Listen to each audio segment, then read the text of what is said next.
we've missed you. It's been a minute. Here we are again with my trusted videographer at Alberta Visuals and my trusted ×2 business partner at Tammy Krug, also known as Downtown Tammy. You're asking where we are today? Where are we today, Tammy? We are actually at a listing that we have in Chula Vista. Good old CV, and that would not be Carmel Valley. Right. Chula Vista. And it is a flip. And It looks amazing. And we currently are in escrow, but we thought it was just so pretty. We would sit here and, Which is, it's really cool to see. I love the great reveals, because remember this house before we did the remodel was 10,000% something entirely different. And I love when you walk into it and go, oh my gosh, you can see the vision, but it's hard to see when you actually see the home in its current condition. So when we get a lot of clients that are like, oh my gosh, I want a fixer, but I don't know if I can afford it. It's this, it's that, given that we have a team of contractors that we work with, we keep them so darn busy that they're able to provide excellent customer service if they're available, right? So I think it's really cool that the backdrop is here. Yes, we are in Chula Vista. This place has a pool. It was originally a 3-bedroom, 2-bath, and now it's a 5-bedroom, 2-bath. And then there's also I would just call it an office space. Or a man cave. Well, I don't think we're supposed to say that anymore. Why not? Anyways, there's a space in the back that has an air conditioner, and you can use it as an office, whatever you want to call it. You can call it. Your sewing room. Knitting. Yoga doesn't room. Matter. Yoga. That would be a good one. For sure. Anyways, it's great. It's got an optional space out there, so it's awesome. And the pool, I kind of want to jump in there right now. Right. It's really cool. It's a good spot. And as we know, Chula Vista it's such a great little area. I love it, the centrality of where it is, right? You're close to downtown, you're close to the airport, you get that ocean breeze. So I really like all of that. But we're excited to be with you guys again. It's been a minute. We've all had crazy schedules given, both Tammy and I have been slammed with business, and we're so grateful and so honored to work with so many of you. But we wanted to take a moment today and just kind of do a market update. Right. And talk a little bit about how the market is shifting. I don't want to say it's completely shifting from a seller's market to a buyer's market, because it really isn't, although there are more opportunities now for buyers. So let's talk a little bit about that and how, there's still real good deals out there to be made, right? With homes. Yeah, there's definitely a shift per se, and some people want to call it normalizing. But what's happening is we're seeing longer market times. We're seeing We're seeing sellers accept an offer. Of course, it depends on how the agent writes it. I mean, come on, give me a break. It has to be a really well written offer where you're not getting countered. And you're definitely not getting as many offers as you were a couple years ago or even a few months ago. But with that being said, it's still a seller's market because there's still low inventory, although it's, people are realizing with interest rates rising and everything that things are shifting a little bit, or normalizing per se, whatever you want to call it. But it's definitely changing, and that's pretty much it. I mean, what I've noticed, like on a couple of my deals, and this is kind of true of some of yours as well. Sellers are more willing to issue some credits towards closing costs. Multiple counters aren't necessarily as abundant anymore. I know on one of ours, we got it fully accepted out the gate quickly, which doesn't happen.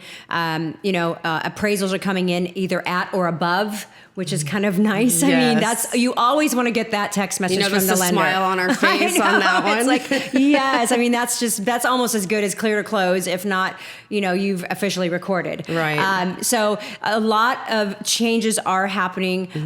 Buyers that are staying in the game are definitely more motivated. I think the expectations, and I think we do a really good job of that, not to pat ourselves on the back, but is we really manage the expectations of our buyers. Now, every now and again, we'll have a few who we have to kind of pay a special attention to and help them through the process, but that's why we do what we do. Yeah, everything's different. Every transaction's different. Every buyer's different. Every seller's different. It's just, as you said, it's managing the expectations. Right. It's mirroring your client, figuring out what their wants and their needs are. And that's what we are here to do. And that's one reason why there's two of us, because there's two personalities. I mean, we're a lot alike in a lot of ways, but there are two different personalities here. Yes. So it works. I will agree on that, because there's a lot of times, and most recently, where I was like, you know what, I can't effing deal with this, and I don't want to deal with it. You'll step in, and somehow you'll manage to kind of bring it down to a level where it's more palatable, but I still don't want to deal with it, right? So it's, and vice versa. So yeah, there's a real good yin and yang to it, but you know, who wouldn't want two Tammys anyway? I mean, come on. Right. A blonde, a brunette. I mean, I know. We have to plug ourselves. We have to all the time. Tammy times two. Two's better than one. I mean, come on. Let's talk a little bit about something that, as an agent, we learn this when A, you're studying for your real estate exam, and B, when you take the real estate exam, and C, when you take an oath to be an agent, to abide by certain ethical and moral standards according to the real estate guidelines. Right. Let's talk a little bit about ethical behaviors, because we as agents experience a multitude of different personalities on the other side, whether you're on the buy or the sale. And it's very challenging, I think, either way, when you come across an agent who isn't behaving ethically. Right. That's A. Or when you have a client that, for example, if you're under contract and they want to go out and continue looking at homes, we know as agents that's unethical. Right. And if an agent conducts themselves that way, they should not be doing that. So let's talk a little bit about that and the importance of driving that home as an agent if you have a buyer that says, hey, I know I'm in escrow, but I want to go look at a home. Well, I mean, first of all, you have to explain to them that, you're in escrow, you've already, we've accepted offer, we're ready to go, we're on time frames, and you have to put yourself in the seller's shoes, because you're taking that property off the market and you are doing your due diligence, hopefully, but you should not be going out and looking at other properties if you are already under contract, because you can't ethically write an offer on the properties that you're looking at. So basically, you would have to cancel your escrow on the current property that you have in escrow right now. You'd have to cancel that escrow in order to ethically write an offer. Because when you write an offer, you have to be able to be ready, willing, and able to purchase that property at that time. So if you're writing an offer on this one and this one, you're basically saying that your client can buy this property and this property at the same time. You can't do that. I mean, of course, we all have clients that can do that, but you cannot do that. That's unethical. I can't. I tend to take on the emotion and the burden of the seller and all parties involved. Right. And I feel for them, knowing if we have a client that we are under contract on property A, and they continue to want to see homes or go to open houses, knowing they're behaving that way makes me have such anxiety for the other side. Because if I were the seller, I would not appreciate the buyer that's on the other side of the transaction doing that. So it's kind of it's the old, put yourself in their shoes. Well, right? and that's the thing. And I know sometimes people don't get that when you say that, but if you go a little bit deeper and you explain, well, this is actually the process and this is what they're doing. They've taken their property off the market. Someone else could be stepping into your place. I mean, you have to literally put yourself in the other person's shoes, but people don't always do that. When we say that, they don't always take our advice, but I mean, it's our job. Yes. And it's just something you just don't do. At all, period. No. Period. And we hit the walls. I mean, every second somebody says, like, what part of being under contract aren't you getting? Right. You kind of nip all that in the bud. It's kind of like in a relationship. Once you're married, you can't go out and go on dating apps. Supposedly. Okay, but it happens. I'm not married or on dating apps, but nor am I. But when you're married, you're married. You've signed up. You're married legally. You can't be on swiping left and right on Tinder and Grindr or whatever those Bumble. I don't know because I'm not on them. But my point is, you can't do it. Right. Let's talk a little bit about buyers. Notice to perform, because nobody ever wants to be slapped with a notice to perform. No, we know that's not good. a good day when you receive that in your email inbox. Correct. So let's talk a little bit about what warrants a notice to perform, because I think a lot of buyers take this under contract a little loosely. They take it like, okay, well, I can kind of do this, that, and the other, and take their time when it comes to the EMD, which no, you can't. You can't. That is a non-negotiable. That is 3 days after acceptance. Yes. So let's talk a little bit about that. Unless you change it in the contract, it's within 1 to 3 days of the acceptance. So I totally forgot Notice to perform. Let's talk a little bit about the that. notice to perform. So basically what that is, and I can tell you that there are some agents that send them regardless. Yeah. But what it is if you don't perform, they will send you a notice to perform, and within typically 48 hours, your buyer or your seller has to perform. It can be on either side. Yep. And if they don't perform, then they can cancel the contract. Now, you have to keep in mind that when you cancel the contract, both parties have to sign in order to get that initial deposit back. Yeah. So when you are served with a notice to perform, it's very important that you do perform. But obviously, our job is to make sure that you don't get a notice to perform. Although I have received one, and it really made me mad because we were performing, but this agent that was her way of doing things. She just automatically sent it. And to me, it can be a little offensive if I'm performing and my buyer's performing, or my seller, whatever. It's typically the seller that's, giving the notice to perform. But if I'm performing, don't just out of your, you do it every time, send me a notice to perform, because that is rude. It irritates me if we're doing what we're supposed to be doing, and then you send us a notice to perform, because we have to explain that to our clients, and try explaining that to a client that's totally performing. By the way, here's this document. Let me tell you what it's about. And I know we're performing, but this is, their protocol, which some agents, it's their protocol. Okay, I get it. We're all different. Yeah. It's definitely not something that you ever want to get. That's for sure, especially when you are performing. Yeah. Something came up recently in one of my transactions where we entered into contract. It was not a contingent offer. Even though the other side, the buyers, they're currently selling their property, but it was not contingent upon our offer. And halfway through escrow, the other side basically just says, "Oh, just kidding. It is a contingent offer." Oh my gosh. And that, no. It's one thing to say, hey, it might be out the gate, but just in case, let's go ahead and draft the COP. That would be the contingency of it, right? But to just completely say, no, it isn't, and then halfway through, oh, just kidding, it is. Yeah, you can't do that. You can't do that. So that, too, in my world is... you can try all day long, but... Yeah, you can't. You have to abide by the terms of the original contract. Correct. We did not accept a contingent offer, so we're not going to make it a contingent offer, nor are we going to conduct the escrow as we go as if it were a contingent offer. So that's when the notice to perform which is exactly really good. Right. So when you issue that, they literally have X amount of days, 72 hours, and then an extended time after that to do what they need to do. But it's just, there are so many interesting scenarios that we come across as agents, and you find yourself, I know for me lately, I feel like I'm running both sides of my transaction and the other side's transaction as well, because of X, Y, and Z. Right. Is it fun? No, it's not. But it's what we do to make things happen. It's what we do. And unfortunately, we will stay up at midnight like you did last night, walking, a client through a process that we both have probably discussed who knows how many times, but it's what we do. Yeah, and we do it because we want to help.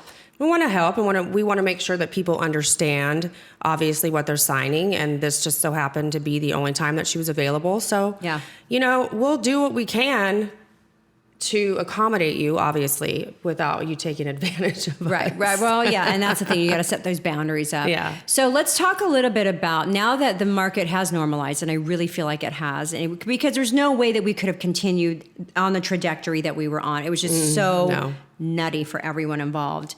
What are you finding with the downtown market, because you've done quite a few transactions lately, especially?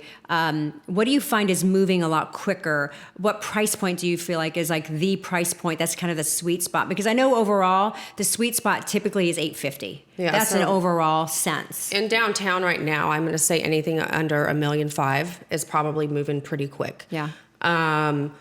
If you get over $1.5 million, you're seeing properties, of course there's other scenarios, whatever, but you're seeing properties sit a little bit longer, a couple weeks, maybe longer. And then when you get obviously into the higher way, really high end properties, they tend to sit longer anyways. But properties are still popping on the market, but they're definitely, coming off right away. But that $1.5 million and below, I would say, is definitely the sweet spot for downtown right now. That's good. And inventory is just moving. It's just really, really crazy. I don't recall the last time. How many available properties were there on the market? I think 110 about a week ago. Yeah. In downtown. But they come on and they come off so fast. It just seems like, I was lucky enough to get, the story. I had clients that they were 1031 exchange.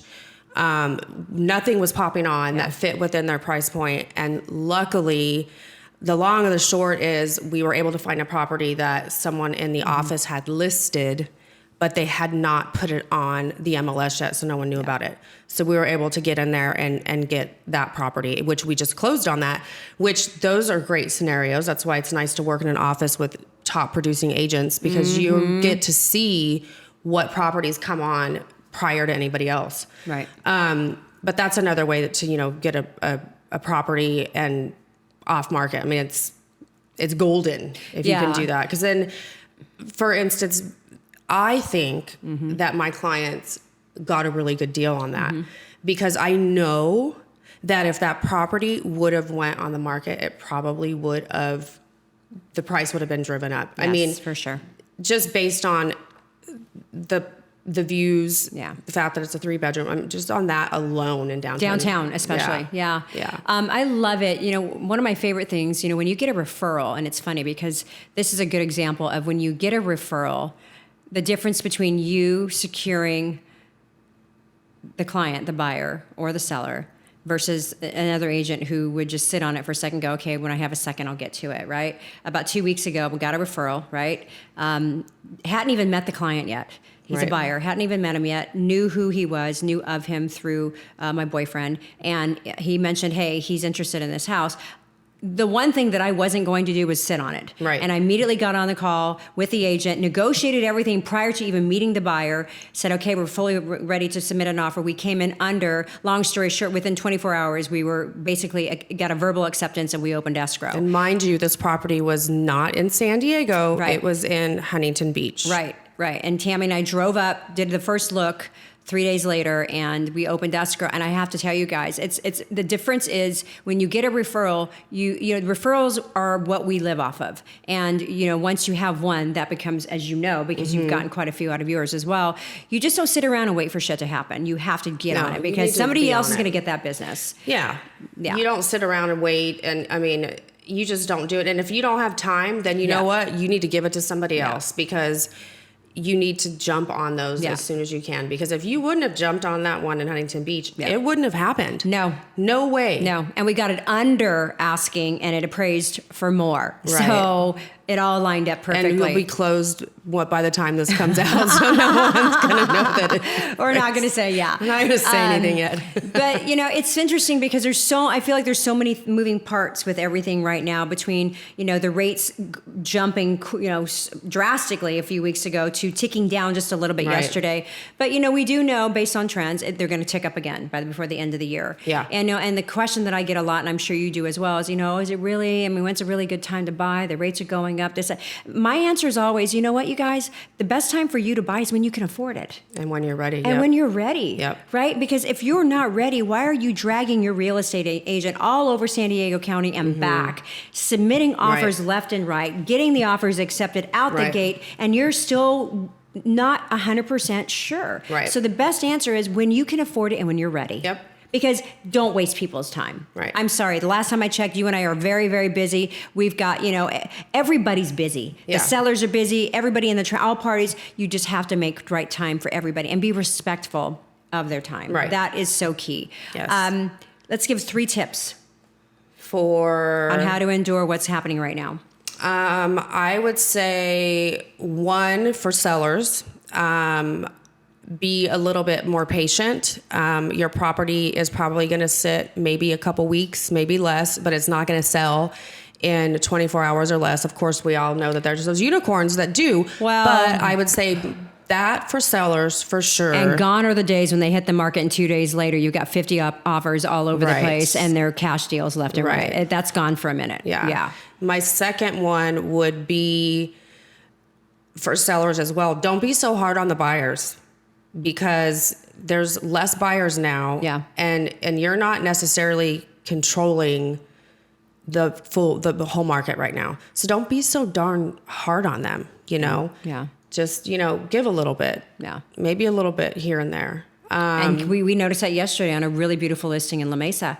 With the market shifting, agent did say, hey, seller's willing to make some concessions, Right. you know, X, Y, and Z, which remember back, I'd say 6 months ago, even 2 years ago, if you were to go do a showing, you would not get a text message from a listing agent going, can I have some feedback on the Right, showing? no way. They didn't care. My phone's blowing up right now. Oh my gosh, from with that. this one, this one here.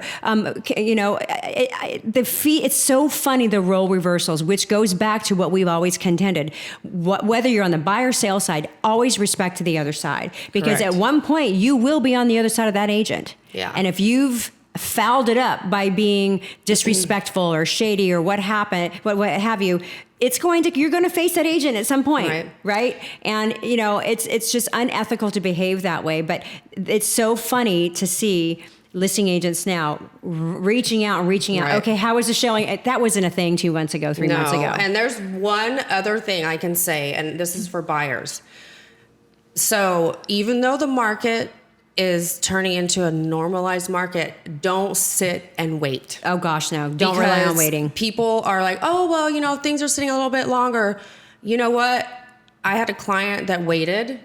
And then, of course, the second we put our offer in, they ended up getting another offer and they accepted the other offer. So even though the market is normalizing, don't sit and wait. If you like that property, go for it. Yeah. Don't wait and don't think just because it's turning a little bit that you have all the power. Because right now, no one has all the power. It's not like the buyers are here, have all the power, the sellers are here. It's kind of like here, you know? Yeah, it's even keeled. So. And in addition to that, you know, don't rely on waiting, because at the same time, if you're interested in a certain, like for example, if your budget's $850, there are a multitude of other people that are looking at the same property you're looking at. 1,000%. It's the same pool of people. Oh yeah. So if you're looking at one on property A, probably 10 people behind you are looking at property A or property B or property C. So don't rely on waiting. And while you are starting this journey to home ownership, do your part. Get your pre-approval done. Get your credit lined up. You know, get the proof of funds. Get everything that you need so that when it comes time to say go,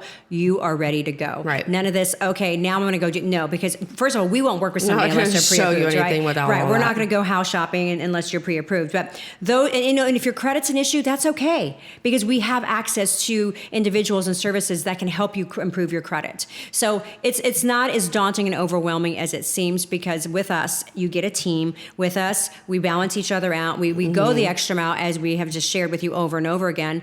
And you know, we may murmur amongst ourselves about it, but at the end of the day, right. But at the end of the day, our goal is to help those people who truly need the help, and that is why we do what we do. Yes, and we love what we do. Everybody, you know, everybody gets frustrated in their life, but we love what we do, and we're here for our buyers and our sellers. We're here for our clients. That's what we do. Yeah. We wouldn't be doing this if we didn't love it, because contrary to what most people think, it's not easy. No, it's not.